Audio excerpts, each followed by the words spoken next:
for me it's a pleasure to be here, of course. And yes, there are many things I must say. I have to be thankful for to Roberto, of course, because yes, as you just said, yes, I've started practicing ultrasound and fine needle aspiration biopsy under Roberto's guidance more than a couple of years ago, I would say. So it's been a long story. This is the outline of my presentation. I will try to go through this item. I mean, just yes, some technical aspects concerning US-guided FNA and core needle biopsy. I will try to focus on patient preparation, because this is probably a critical point, and not so much take all the presentation, because we are always keen on very technical things, and maybe we disregard speaking about how to manage the patient. And yes, then we will end with some consideration about probably what are to be considered the right indication. I actually have more answers than questions I have more questions than answers on this. So, technical aspects. One premise I really find necessary before starting, and I want to mention Dan Duick, our beloved Dan, in introducing one of his chapters in his textbook, and he wrote this. There are different methods of performing US-guided FNA, but there is no single best method. So this concept I want you to become, to consider quite deeply the things, because it's true actually. So many adaptations can be customized to individual situations. So there are no rule working everywhere. So every one of us has, developed his own way to perform this technique, although there are some general frame. Okay. One thing probably useful for the very absolute beginners with fine needle aspiration and biopsy and all this stuff, those things. Room setup is important. This is one thing you understand, yes, from the very first time you start performing fine needle aspiration biopsy. Of course, room setup is not, everything is not up to you as operator, there's the nurse and everything, but at the beginning of this, when you start working, you have to supervise that these things really has been done properly. I mean, all equipment should be really available before starting your session. Fine needle aspiration biopsy is not a sterile procedure properly. We can say we try to adopt some antiseptic measures, which are important. It's important to have the skin of the patient carefully clean. These are, things you shouldn't give for granted. Actually, you should always pay attention to this aspect. Local anesthesia for fine needle aspiration generally not required. As a matter of fact, I don't use it in most instances. Also, when I perform core needle biopsy, in case of core needle biopsy, it can be considered in some situations, in some patients, but this again is not a rule. This is how we work. I don't think this is the best way at all. Everyone can have his own way of practice. And patient care is important. I will dedicate some reasoning on this. Some things about needle size. Well, fine needle aspiration biopsy, we usually perform it with 25 gauge, 20 to 27 gauge needles. You may use larger needles in, occasional situation, occasional patient when you have quite viscous cystic lesions, or maybe calcified nodules. But as a rule, I start with 25 gauge needles, and maybe I prefer to use 27 needles when I have to do with highly vascularized nodules and so on. And we use stylet type needles because this allows us to, maybe also to have a more precise penetration of the needle, but also because you can take out the stylet when you reach your target, and so avoid that some material from other area to spoil, to contaminate your sampling. The best needle gauge is an item which has been taken into consideration by some papers. This is one of the last papers I found in the literature, claiming that 25 needles, gauge needles, probably are the best one. So I just quoted this, but there are many studies, most of them probably dating up some years ago. This is a recent one, so if one of you is interested in this area. So another, how can I say, matter of controversy for some instances, so the way to approach your target under US guidance. You may use a US guide device. You may use the so-called parallel approach or the perpendicular approach. I started performing under Roberto's guidance, as I was telling you before, fine needle aspiration biopsy using guiding devices, and so I usually work with this kind of setting, and this is my comfort zone, I would say. Yes, there are some advantages because you may target with a high precision also small and posteriorly located target, of course. This may also help beginners because in the learning curve maybe is made easier for them. Of course, there are some disadvantages because the cost of the procedures are higher, and you have an obliged direction of the needle.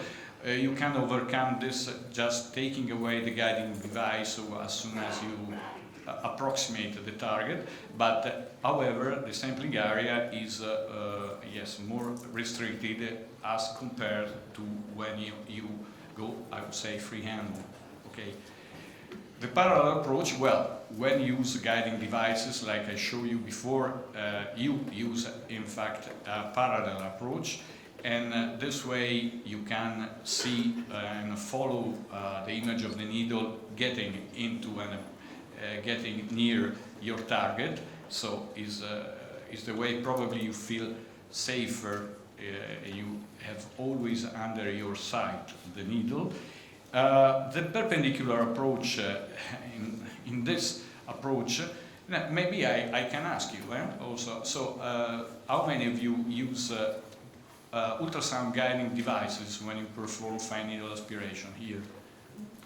So, yes, I would say a minority, okay. And instead, who prefer parallel approach freehand? Yeah.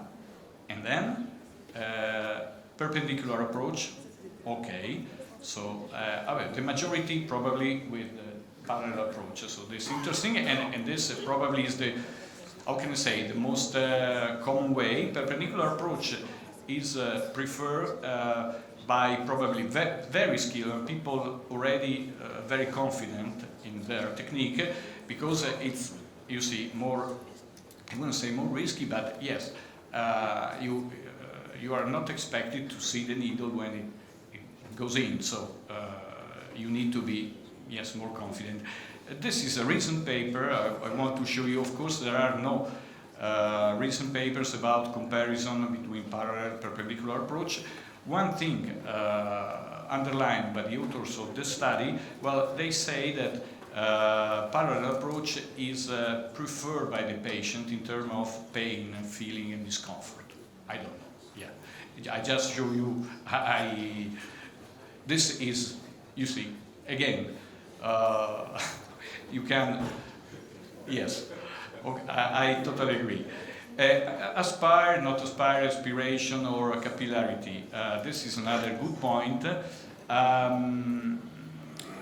I think, again, there is no rule. Usually we use pistol grip holder in most instances, but we don't start just immediately applying a suction, applying a negative aspiration. We just wait, and if the material comes, we do not need, of course, to apply any kind of aspiration.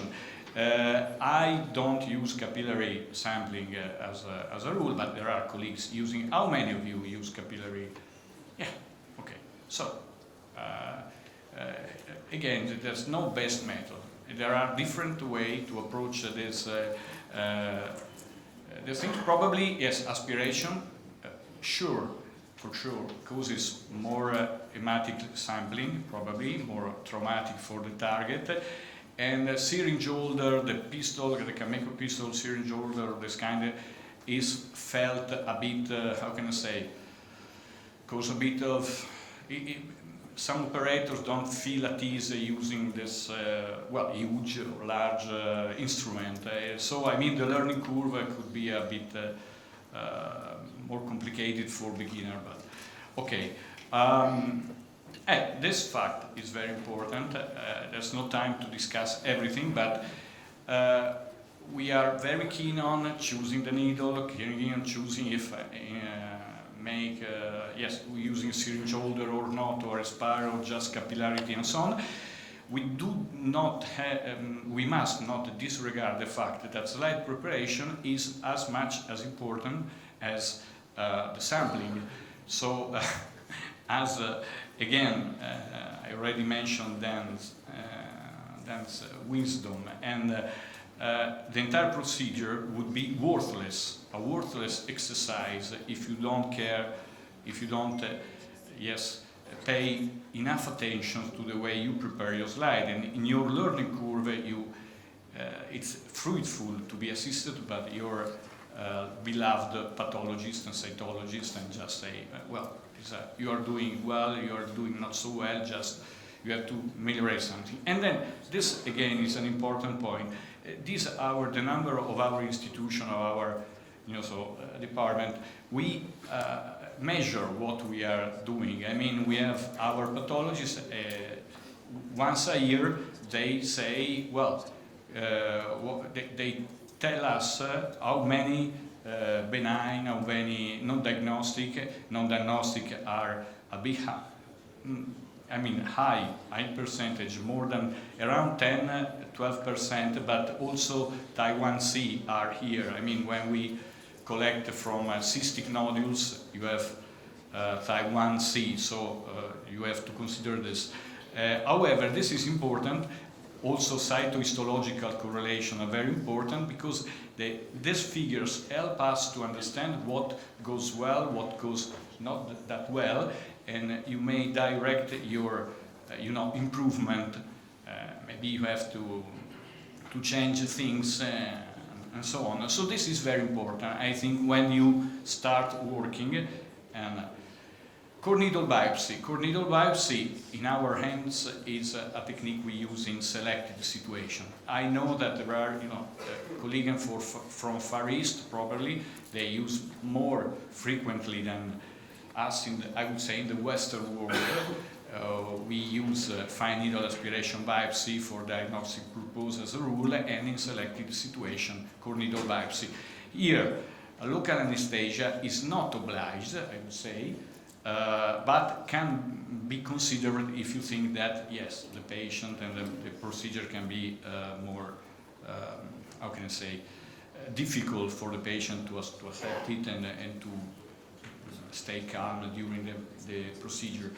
ISPEC is required after core needle biopsy. You have different devices. Again, you have automatic or semi-automatic devices. There are some differences, but I don't want to be too technical. The fact with these devices, however, is that you use a cutting needle with a notch, with a kind of, yes, a notch along the final tract, and then there's a spring-activated tool, and then a cutting cannula somehow cut away a little thin piece of tissue along this notch. Okay. One thing important to underline is that, yes, about safety, we usually perceive core needle biopsy are, yes, how can I say, more dangerous than fine needle aspiration, and it is actually.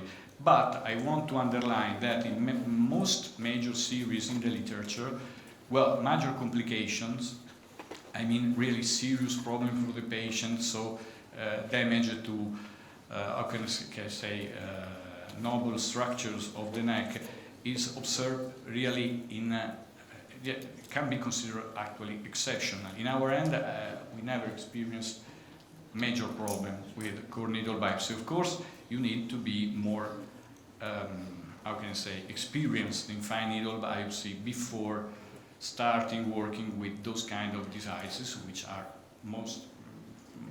more dangerous for the patient. As I told you, preparation of the patient, there are some things I want to stress. You have to anticipate the degree of anxiety and worries of each patient. You have to become experienced in rating it, and you must, I would say, always pay attention to the silent patient, the apparently apathetic and self-conscious patient who doesn't speak and just concentrate on the biopsy, because you can expect maybe vagal crisis more easily from those patients. You have to describe the procedure, and you have to ask the patient to assist you in finding the better tolerable position, supine position during the procedures. We are in Italy, we are dealing with very participative and, how can I say, patients. The patients, they want to be involved in what you do. So you have to make them understand that you are trying to you need to help to better do the things. And yes, be empathic. Yeah, be empathic, and you must transmit to the patient the fact that you are focused on him and during the procedure. And small talk may help. Small talk may help. That does not make you less professional. I'm sorry if I'm not so, a bit too pedagogic on this, but it's important, really. I'm speaking to beginner, and yes, some of you are beginner, most of you are not, but I think this is important. Core needle biopsy, when to use it? Well, one typical use, these are preparation obtained from cytology, fine needle, and core needle biopsy. Yes, metastasis. Metastasis because, well, I would say large, suspicious nodules, masses, which can be metastasis, can be anaplastic thyroid cancer, can be large, poorly differentiated cancer, sometimes lymphoma. This should be approached with fine needle aspiration and core needle biopsy, because core needle biopsy for this situation gives an added value, and this has been long recognized in most guidelines about, yes, needle biopsy and so on. One minute. Yeah. Yes, I'm coming to. The fact is, one thing is that, speaking of the usual nodules and large nodules, what happens with core needle biopsy is you expect a much lower non-diagnostic rate as compared to fine needle aspiration biopsy. This is one fact, and this has led to the increasing use of core needle biopsy in some. I was speaking about Eastern countries, colleagues, and so it has been discussed the use of core needle biopsy, for instance, also as a first line setting, but also in the indeterminate thyroid nodules, in non-diagnostic nodules, as I tell, and this is a very important possible use which should be discussed in this setting devoted to interventional techniques. The question is, do you expect that with core needle biopsy you may manage to recognize also, well, malignancy in nodules apparently benign and benign at fine needle biopsy. Andrea, you are over time. Yeah. Keep straight. Yeah, yes, I'm closing. These are take-home messages actually. So technical conundrums, a lot of them, as I show you. How to manage all this conundrum, aspiration or not, needle tip size, which is the one, fine needle aspiration, core needle biopsy. I would just end with this slide, with the answer is, yes, a piece of wisdom from the Eastern, from the Chinese, and also from the US, I would say, pragmatical approach, because the important thing is what you do actually works. So, that's it. Thanks.